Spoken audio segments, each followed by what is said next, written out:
C'est une vidéo un peu particulière que je vais faire aujourd'hui. Elle s'adresse aux militants, militantes de la cause palestinienne, parce que là on en a 22 mois de génocide.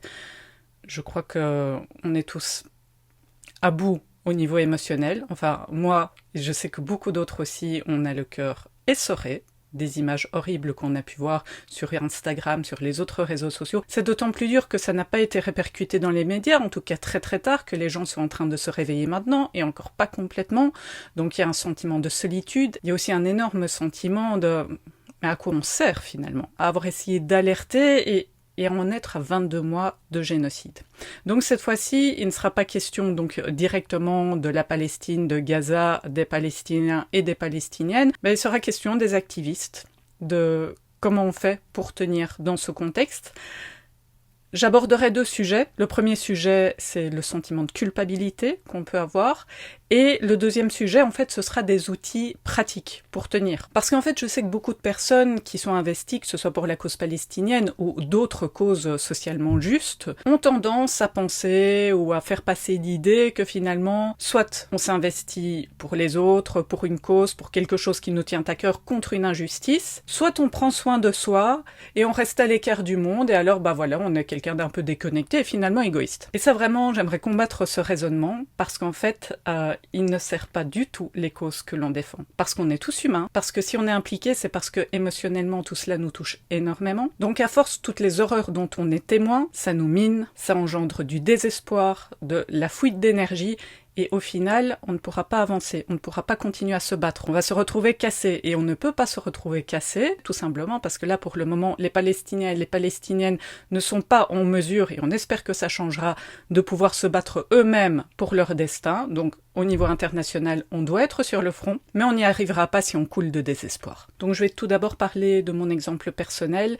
du sentiment de culpabilité que j'ai pu avoir, de la petite histoire en fait que je me racontais, et c'est intéressant de voir inconsciemment ce qui se passe en nous. Évidemment, c'est difficile de repérer ça parce que c'est inconscient, mais c'est comme ça qu'on peut commencer à détricoter des pensées qui ne nous font pas du bien. Et donc comme je le disais, moi je pars de mon exemple personnel, et l'histoire que j'ai réalisée, que j'étais en train de me raconter, c'était que la souffrance que je ressentais de toutes ces images horribles qui nous parviennent de Gaza, comme ce n'est pas 1%, 1 millième, un 100 millième de ce que vivent les personnes là-bas, mais déjà j'ai pas à me plaindre, bon ça c'est vrai, mais il y avait un peu cette idée que mais c'est la moindre des choses en fait. C'est la moindre des choses d'avoir l'impression d'être en train de complètement sombrer dans la période actuelle, c'est normal, et c'est là que c'était quelque chose d'un peu inconscient chez moi, c'était un peu comme si, finalement, si je souffre, eh bien c'est comme si j'enlevais un peu de part de souffrance qu'il y a à travers le monde, et particulièrement en Palestine.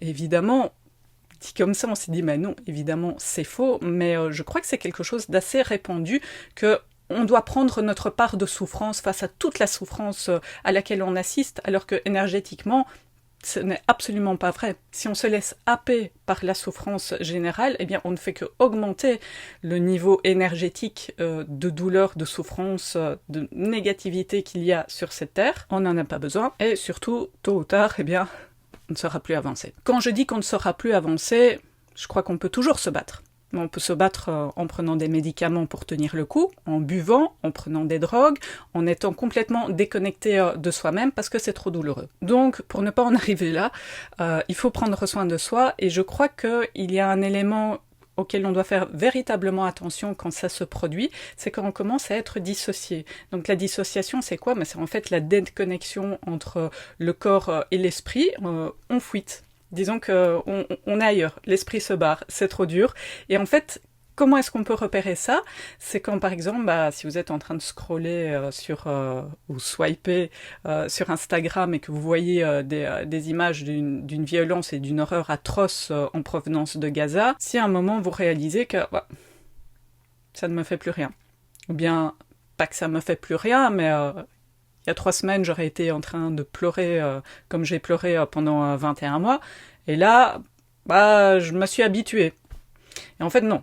On ne s'habitue pas à ça, on est simplement en train de se déconnecter parce que c'est trop dur. Et là, on risque de se prendre en fait un gros retour de manivelle tôt ou tard.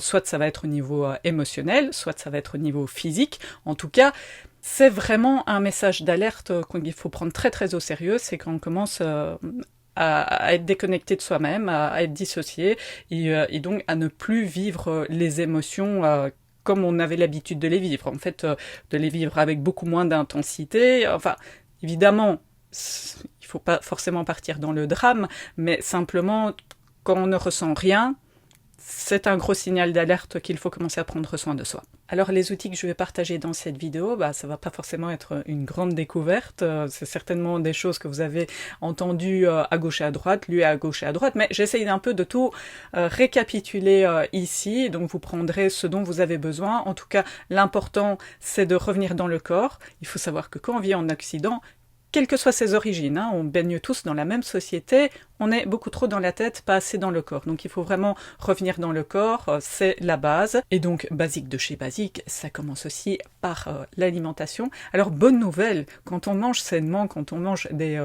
produits qui ne sont pas transformés, eh bien très souvent, ça nous permet de ne pas financer un génocide. Et oui, vous le savez, il y a beaucoup de marques qui vendent des crasses pour le corps et qui financent aussi Israël. Donc en fait, manger sainement, ça permet en plus de ne pas participer indirectement à une entreprise génocidaire. Alors cette petite parenthèse mise à part, il faut savoir que manger sainement, c'est prendre soin de son foie.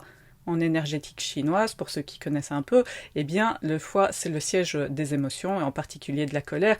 Et Dieu sait si de la colère, on peut en avoir beaucoup.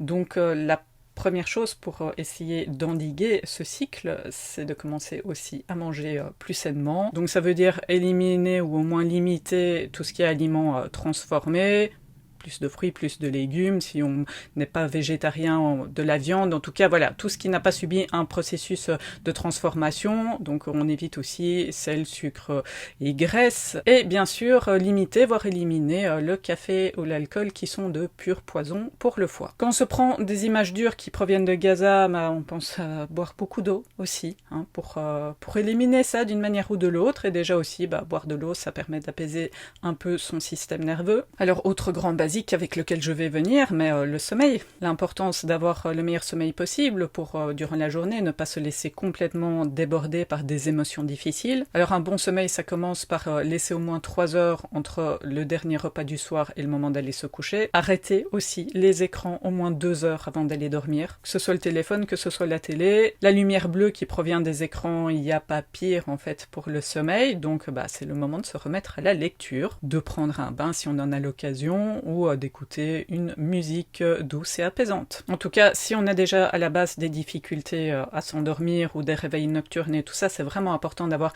un rituel le soir, que ce soit petite marche, moment pour s'apaiser. Autre élément aussi qui aide beaucoup, c'est la cohérence cardiaque. Ça aussi, ça permet vraiment de réguler son système nerveux. Alors la cohérence cardiaque, c'est quoi? Mais c'est respirer par cycle, donc des cycles environ de 5 secondes à l'inspire, 5 secondes à l'expire, et de faire ça pendant environ 5 minutes. Il y a des applications, il y a des vidéos sur YouTube qui permettent de faire la cohérence cardiaque assez facilement. Quelque chose sur lequel je reviendrai assez souvent, c'est que on est tous différents. Donc pour une personne, 5 minutes, ça va être suffisant pour apaiser son système nerveux. Pour d'autres personnes, il faut prendre 10 minutes ou un quart d'heure. Généralement, on dit 5 minutes, c'est déjà super.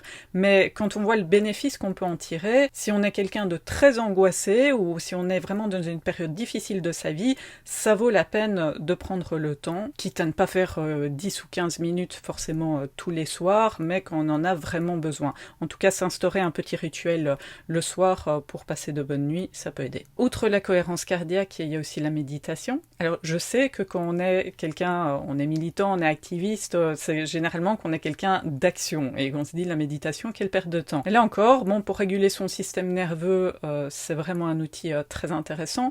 On va pas se mentir, c'est pas forcément facile au début, surtout quand on fait de la méditation de pleine conscience, c'est-à-dire basée donc sur l'attention sur le souffle ou l'attention sur les sons, c'est-à-dire une méditation différente que les méditations guidées. Il faut rester posé. Dans un premier temps, ça peut être un peu compliqué parce que il y a 36 000 pensées qui viennent. Le but, c'est de les laisser passer jusqu'à ce que l'esprit s'apaise et qu'on revienne dans le corps. Donc ça peut prendre un peu de temps avant d'en tirer des bénéfices, mais une fois que on en a fait une routine, et bien là, ça peut vraiment presque devenir comme une drogue, entre guillemets, dans la mesure où, voilà, on peut en tirer vraiment un véritable calme par la suite. Et si vous trouvez que c'est compliqué, il y a toujours des méditations guidées. Là encore, il y a des applications qui existent, des vidéos sur YouTube. On appelle ça aussi de la relaxation. Très intéressant, à mon sens, la technique qu'on appelle le scan corporel. C'est une technique qui a été développée par le médecin américain John Kabat-Zinn. Donc elle consiste à s'allonger et vraiment passer toutes les zones du corps en revue, en les détendant systématiquement, en posant son attention dessus pour détendre toutes les petites tensions qu'on peut ressentir. Donc voilà, vous tapez scan corporel John Kabat-Zinn éventuellement, et vous allez trouver tout dessus. Une application que j'aime bien en tout cas pour revenir sur la méditation, ça s'appelle Insight Timer, c'est gratuit, et il y a des méditations guidées là-dessus. Moi en tout cas ce que j'aime bien c'est que ils ont un timer, et donc on peut définir toutes les 10 minutes par exemple, une cloche, un son sympathique, qui nous permet de savoir voilà, si 10 minutes sont passées, si 20 minutes sont passées, et donc encore une fois, chacun le fait comme il le sent. Si vous n'avez que 10 minutes à consacrer à de la méditation, 10 minutes c'est déjà bien. Et si par contre on a un très haut niveau de stress, qu'on voit que les pensées elles tournent plus longtemps que 10 minutes, et bien si on a l'occasion, prendre le temps, encore une fois, on peut en tirer de vrais bénéfices par la suite. Donc chacun voit, il y a des personnes qui arrivent à s'apaiser en 10 minutes, d'autres vont avoir besoin de 20 minutes ou de 30 minutes. On fait en fonction du temps qu'on peut y passer et de nos besoins personnels. Alors quand il est question d'apaiser son système nerveux, de calmer ses émotions, de revenir dans le corps, évidemment l'activité physique, c'est difficile de s'en passer. Par rapport à l'activité physique, quelle que soit l'activité physique que vous avez, j'espère que vous en avez une, parce que, encore une fois, ça aide à revenir dans le corps, mais je pense que ce qui est vraiment important à privilégier quand, au niveau émotionnel, on est à bout, on est à 22 mois de génocide, donc on est tous à bout, c'est la nature. Alors la nature, malheureusement, la plupart d'entre nous en sommes fort coupés, surtout si on vit en ville, et pourtant la nature, on est des êtres vivants qui vivons sur cette terre, on vient de la nature, on a besoin de la nature. Donc il y a quelque chose dans notre monde moderne qui est très récent, du fait que les êtres humains sont coupés à ce point de la nature. Il faut en avoir conscience, et donc c'est important. Au Japon, il y a des bains de forêt qui sont organisés, donc pour dire le fait que certaines personnes ont compris l'importance d'aller donc dans la nature, de vraiment se nettoyer. Tout le monde n'a pas une forêt à disposition, en tout cas tout prêt pour pouvoir vraiment aller se nettoyer énergétiquement en marchant, parce que vraiment ça permet de s'apaiser, ça permet vraiment de redescendre au niveau émotionnel, mais simplement déjà d'aller dans un parc, si on a juste cette possibilité-là, bien que ce soit au niveau des sons, pour la vue aussi, c'est quelque chose qui va vraiment nous apaiser, d'être en contact donc avec les différents éléments de la nature. Là c'est l'été, c'est aussi une bonne occasion de marcher pieds nus, que ce soit donc de marcher dans l'herbe, si on est proche d'une plage, et bien de marcher dans le sable. C'est quelque chose qui permet de se reconnecter à la terre, de véritablement s'ancrer au niveau énergétique. Donc voilà, c'est tout simple. Lors de votre prochain passage dans un parc, on enlève les chaussures. Et aussi quelque chose de tout bête pour se reconnecter à la nature, c'est le fait de plonger ses mains dans la terre. Là, je ne parle pas d'aller plonger ses mains dans la terre dans un parc, évidemment. Si vous avez un jardin, il y a toujours moyen de faire un petit potager, ou en tout cas, un peu de jardinage, et de se reconnecter à la terre de cette manière. Si vous avez un balcon dans le centre-ville, bien simplement s'occuper des plantes. On est aussi dans cette connexion avec la nature très très importante. Et au-delà de ça, la nature, c'est quelque chose qui nous permet de nous relier à plus grand que soi. Comme le disait un philosophe et également psychothérapeute allemand du siècle dernier, qui s'appelle Karl Fried Graf Durkheim, il y a 4 moyens vraiment de se relier à Dieu, à l'univers. En tout cas, moi j'aime bien ce terme de plus grand que soi. C'est la nature, donc d'aller dans la nature, d'être en connexion avec les éléments. C'est aussi la méditation et ou la prière. En fait, ce sont 2 manières. L'une, la méditation qui est beaucoup plus yin, parce qu'on est dans ce vide des pensées. Avec la prière, on est dans quelque chose d'un peu plus yang, vu qu'on se connecte par la pensée, par le cœur, par quelque chose d'un peu plus proactif. 3e façon, le sexe. parle plus des relations sexuelles qui ne sont pas purement physiques, mais qui impliquent aussi les émotions, qui impliquent tout l'être, donc plus dans quelque chose qui est lié à de l'amour. C'est quand même comme ça qu'on parvient à sublimer l'acte sexuel. Mais bon, tout le monde ne vit pas ça actuellement dans sa vie, donc bon, comme on l'a vu, il y a la nature, la méditation, la prière, et il y a aussi l'art. Quand je dis l'art, eh bien, il y a le fait de s'exposer à l'art, de s'exposer à la beauté, que ce soit la beauté visuelle ou auditive, en tout cas, voilà, quelque chose qui va toucher notre âme, parce que c'est vraiment de ça dont il s'agit. Et l'art, on peut aussi le vivre. Finalement, cette connexion à plus grand que soi, c'est toujours notre moi, notre ego, qui s'efface pour laisser donc beaucoup plus la place à notre âme. Et ça peut donc passer par l'art, et à quoi on va reconnaître donc qu'on est dans cette pure présence, eh bien c'est que en fait on ne pense plus à rien, on est dans le moment présent absolu, et donc ça peut passer par la danse, ça peut passer par le fait de jouer un instrument de musique, de dessiner, aussi de pratiquer un art martial. C'est vraiment qu'on est dans cet instant où plus rien d'autre n'existe et on est totalement à ce qu'on fait, et c'est vraiment une reconnexion à l'âme extraordinaire. Donc si vous avez ce type de passion dans votre vie, bah, c'est déjà un grand cadeau, sinon vous pouvez vous mettre en chemin aussi pour découvrir votre passion. C'est pas du tout du temps perdu, parce que voilà, encore une fois, c'est quelque chose qui va nous régénérer de l'intérieur et qui va nous permettre de tenir par la suite. Donc encore une fois, et c'est là-dessus que je vais tout doucement conclure cette vidéo, c'est pas le militantisme et l'activisme donc pour une cause, dans le cas qui nous occupe, la cause palestinienne, ou bien de prendre soin de soi, c'est les deux. Il faut trouver du temps pour les deux. Il faut certainement trouver ce temps après 22 mois de génocide pour ne pas sombrer. Donc vraiment, c'est une grosse invitation à prendre ce temps pour soi, parce que c'est pas uniquement du temps pour soi, c'est du temps qu'on prend finalement pour après revenir comme une source purifiée en fait, avec une énergie qui est revivifiée et qu'on va pouvoir ensuite mettre dans le monde. Donc voilà, on ne se coupe pas du monde, on reste donc actif, on continue à se battre de la manière dont on l'a fait, ou de nouvelles manières donc pour la Palestine, mais on ne s'oublie pas en passage, parce que sinon on n'ira pas très loin. Ça me semble important de ne pas céder à la culpabilisation qui peuvent venir de certaines personnes qui pensent être de meilleurs militants ou militantes que d'autres, parce qu'en fait on n'en finit jamais si on entre dans ce cycle de culpabilisation. Je vais donner un exemple par rapport à ça. J'avais mis une publication sur Instagram il n'y a pas longtemps, une publication donc du journaliste palestinien qui a longtemps officié à Gaza, donc Motaz Azaïza, que beaucoup de personnes connaissent. Et je me suis fait complètement allumer par une personne sur Instagram qui était absolument scandalisée que j'ose partager une publication du collabo Motaz Azaïza. Et pourquoi elle utilisait ce terme de collabo? Eh bien, c'est parce qu'apparemment, à un moment dans sa vie, Motaz Azaïza a serré la main de Mahmoud Abbas. Alors bien sûr, l'autorité palestinienne a complètement abandonné les Palestiniens et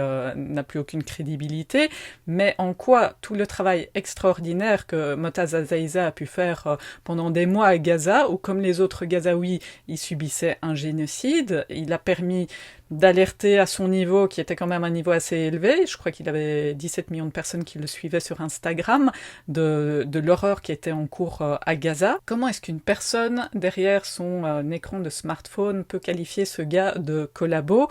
Et moi on s'en fout, mais bon, du coup, moi j'étais à mettre à la poubelle aussi, parce que j'avais partagé donc une publication du collabo Motaz Azaïza. Ce petit exemple pour dire qu'il y aura toujours une personne pour dire que ce qu'on fait, c'est pas assez bien, et qu'on est blâmable pour telle ou telle question, et qu'on n'est pas un activiste absolument pur, que comme il faut juste savoir que ces personnes sont en grande souffrance, parce que quand on se permet de se juger à ce point les autres, eh bien c'est qu'on ne doit pas être très très bien à l'intérieur de soi-même. Donc voilà, ça c'était mon invitation personnelle à ne pas céder à la culpabilisation, et je terminerai cette vidéo sur ce point, c'est qu'en fait on doit vraiment prendre soin de soi, parce que non seulement on en est à 22 mois de génocide et on est essoré, mais aussi les défis qui nous attendent pour les 5, 10, 15, 20 prochaines années sont immenses, parce que ce qui se passe à Gaza, ce qui arrive pour la Palestine, c'est le reflet d'un monde qui est en train de complètement tomber en déliquescence,